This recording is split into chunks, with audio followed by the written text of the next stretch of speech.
The first step being putting in for the formal review process. The second step being definitely alerting board members to the content, but do it through email. And if you aren't, and then if you don't get any response or any indication that people are taking this seriously, maybe then consider coming to a public meeting and raising awareness of it. But please don't jump to that as the first option. I feel like we can handle it without the public performance. Any thoughts connected to that, reactions to that? Thank you for bringing I don't know why. I mean, are you telling the public this is your preference? Because they can do whatever they want, and state law says you can go to the podium, and if a book is in a school, you can read what the content is.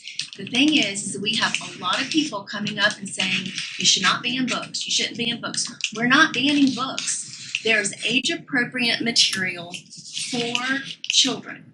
This stuff that we had to listen to the other night was not age-appropriate. I did have a conversation with Board Member Willie. I said, as the vice chair, we are the only district in the state of Florida where the vice chair does public comment. I am not the leader. That's the chair. I'm not stopping anybody from reading anything. I'm only there to call names. I am not going to do what happened last year when we have 2 or 3 people sitting on the dais telling people that they can't speak. That is the chair's responsibility. I call names. I'm the only person in the state of Florida that does that. So normally the chair does it. So I'm glad that Board Member Woodley is going to take that role from now on. If there's a list of books in the space of the world where these books are not appropriate for children, if our district has those books on their shelf, that's our bad. Because there's a list out there. They shouldn't have to do it. They shouldn't have to do this.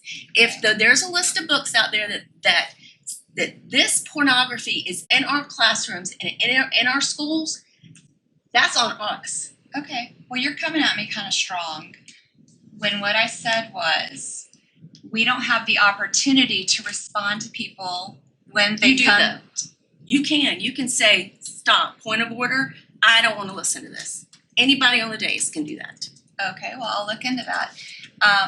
And what I said was we have a process. My preference would be to put in for a review, let the board know through email what the content is, and if someone doesn't feel like they're getting a response or things are happening, then maybe consider coming to the public comment section of the meeting, but not jumping over those other 2 things to come. And yes, I am saying that is my preference. I'm not saying that that's what someone has to do. I think it's within my rights to say that that's my preference, and I'm trying to do it in a calm way. So I don't really understand why you're coming at me so hard on this. I don't feel like I was being aggressive in what I said. So that's it. And I'll just say this, when I made my statement at the beginning of this meeting, it wasn't ascribing blame to anybody about what happened. Like it's hard for us to control the actions of anyone. But at the end of the day too, you're right. I am the leader of this board and I have to make some of those decisions. So that's why I've been working with council and other folks to figure out there's nuances to all of it. Yes, there's books, there's pieces that are of material that are there, but I think there are courses of action that can help us to sort of move the conversation in the right way. I mean, if there's a list of books, give us the list of books. Like, I think that's sort of like, it's almost like we're going to keep this list away, hide it, and then bring a couple and say it. So I think there's a partnership piece. Like, all right, if we know, I feel like this board is one, that if we know that there's content that we deem that's not age appropriate, we're going to look into it. It's not like we're going to ignore it. I don't think we're the same group that's out there saying, don't take any book off. That's not us.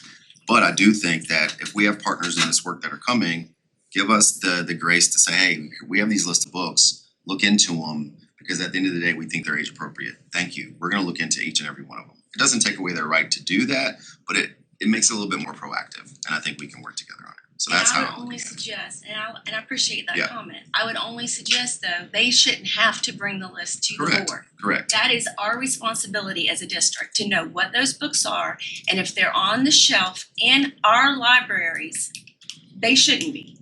They should not be on the shelves in our libraries. And we should be proactive about that, not ask the public to come and do it. That was my point in that. No, I appreciate that. And you're right. Like, it's not their responsibility. But at that same token, though, if they have a genuine care for kids and getting books off the shelf, help us out. Like, because we are understaffed in some of those pieces. So I think it's sort of if we're moving forward with the same goal as protecting kids from the material, we do that together. So, but they're the public and they have the right to approach it the way they want. That's their right, and that's why they're the public and we're the ones elected to sit up here and do the action. Board member. Thank you, through the chair to, everybody. Just to piggyback off the list, so I know that DOE has a running list that's available in PDF format on their website that we as a district should be monitoring on a weekly basis.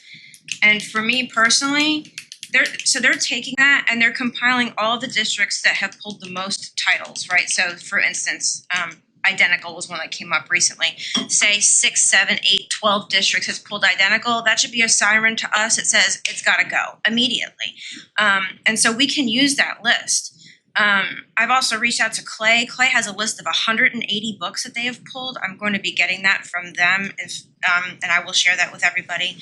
But to what Board Member Pearson was saying about the process, and yes, I agree with the process, and I know that we have a process, and I do believe that we should be using the process. However, I think that these people that spoke at public comment felt so strongly about how egregious this literature was and how inappropriate it was that they knew that the only way to get attention immediately, to get those books out of children's hands immediately, was to come to our meeting.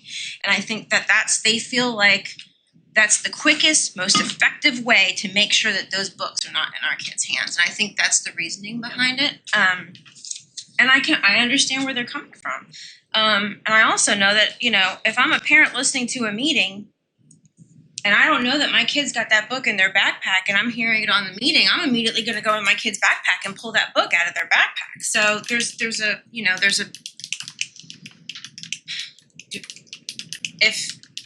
if it's in our libraries, we can't be complaining about them hearing it in public comment because it's already there and the parents may not even know about it.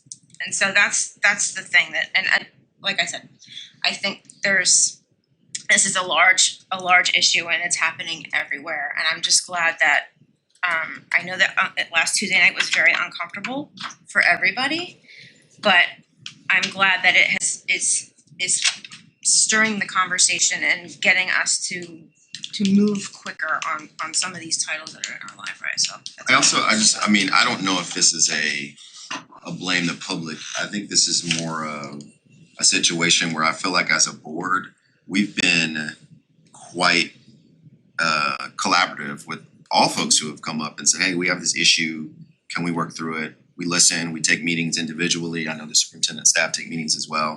So for me, it's more of how do we continue to work with the public? Because at the end of the day, they're gonna ask questions, they're gonna sort of give us things. So I don't know if it's a blame the public, it's more of how do we continue to listen and work with you to ensure that we're keeping kids. And I think that's what's interesting is I think we have always, I can look at each board member and say, you've met with people, you listen, you respond to emails, and I think I don't want the public to feel like we don't listen, because that's not true. It's not, if they had sent the content of those books in an email, guarantee you, half of you would have said, Dr. Carson, what's going on with this? That's immediately what would have happened.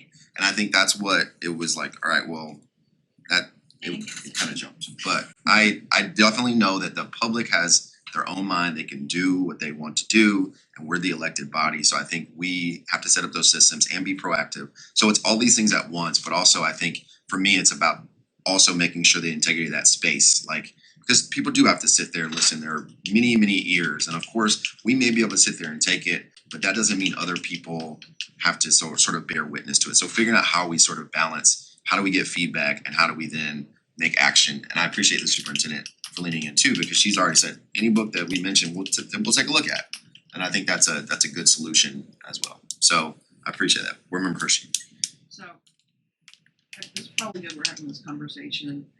But when I spoke with people after the meeting on Tuesday, they were surprised that they were allowed to continue. So I appreciate the chair saying, okay, I'll leave the meeting and control it. But I do think we cannot stifle public comment, and that there is a way to partnership that doesn't put the responsibility on the entity that's concerned. I will say that I have had conversation with Dr. Krisner as well as Ms. Renfro, and it appears that we are taking more proactive steps. I think the bigger question, and it might be for legal, or I don't know if someone on the board has connections with other districts. I think part of our process is, do we have to review the book, or are there some books that we can just say, okay, you're done because you're on this list, you're done. We don't even have to go do that whole review process, because that review process, as described, where you have to read it, and that takes a very long time. But there's this other thing of, I think there needs to be some clarification from the state that if you're on this list, you can just pull it without that review. I think that that's part of a process that has to be done. But while there's the perception that we can't interrupt public comment, there is, for the record, and there were only 3 board members who said anything about public comment Tuesday night. Only 3 spoke up or asked questions about it. And that doesn't mean that other people didn't have thoughts or feelings, but there is, you can still address it. And I think for the record, sometimes it's appropriate to clarify information that is questionable, untrue, or needs further explanation. So I just wanted to make that point as well. Any other final thoughts on that? Board Member Honey. Yes, through the chair. Can I ask Mr. Poole about, I know that Vice Chair Joyce had talked about having a point of order. Can you explain to us if there's something going on in the meeting that one of us is having an objection to? How does that work if we just, so any of us on the dais are able to say point of order? Okay. Yes.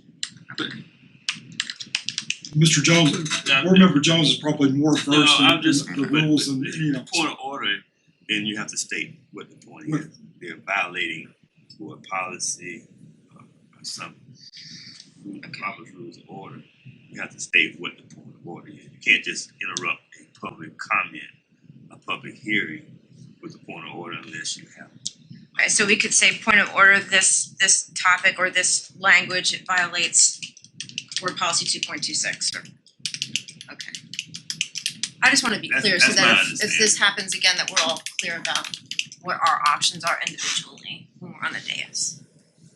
If I could, through the chair, to let all of you know, I've done Westlaw research on all federal cases nationally, because we've talked several times about the First Amendment and the fact that it's kind of defining it in concrete terms, it evades that because it's just by its nature. I've gone back and looked nationally on this particular issue to do a deep dive to see, what about cases where somebody came up and did this, and how have the courts analyzed that. I found one case in the entire country. It's out of the Northern District of Georgia. And it came up a year ago where somebody, people were reading books. It's a mixed bag. I'm still analyzing it. So it's a kind of a mixed bag on, and what happened was, in that case, the board said stop reading it for a number of different reasons. And so that entity brought a lawsuit, sought a preliminary injunction, and the case is analyzing the various aspects. So they brought an as-applied challenge to the board.